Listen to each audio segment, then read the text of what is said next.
Hi, I'm Andrew. When I originally thought of cultural heritage, it took quite a bit of time to wrap my mind around the concept.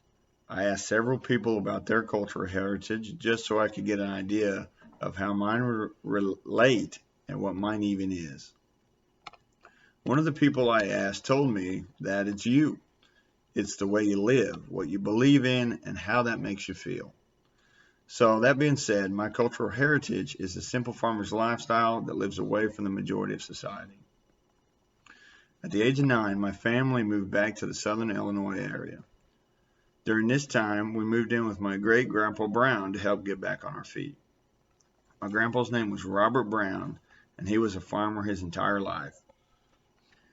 He raised hogs and cattle, along with guineas and turkeys. It was during this time that I started to build my love for the outdoors, along with country living.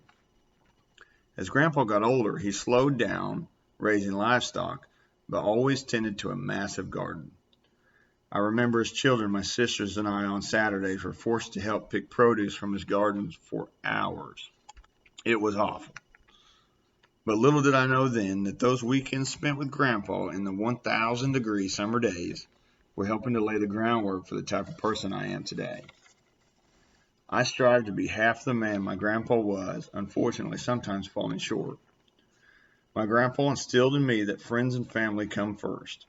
Every time he left his house, he would load up his truck with some of the fresh produce from his gardens and would deliver it to his neighbors and offer it to everyone he saw. He also loved the game of pinochle.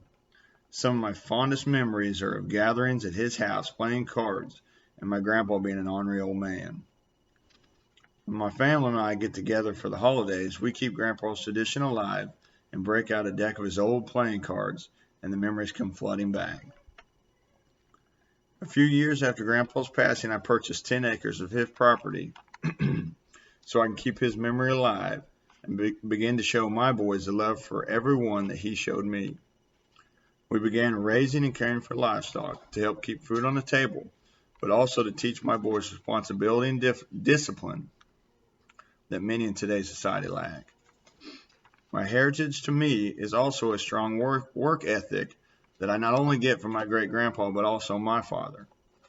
Now in his late 50s, he still continues to outwork kids half his age. It brings me pride to know how hard he works and to also work equally as hard. Another thing about my heritage I feel important to mention is that as I get older, I'm becoming more patriotic. I sometimes try and imagine myself joining the service and am very quickly reminded just how much of a sacrifice they make. I know I couldn't make the same choices they have, and I respect them for being so brave. As my family continues to grow, I pray my boys will make me proud and continue to live as happily as I do with my simple country lifestyle, full of love and happiness as Grandpa Brown always did.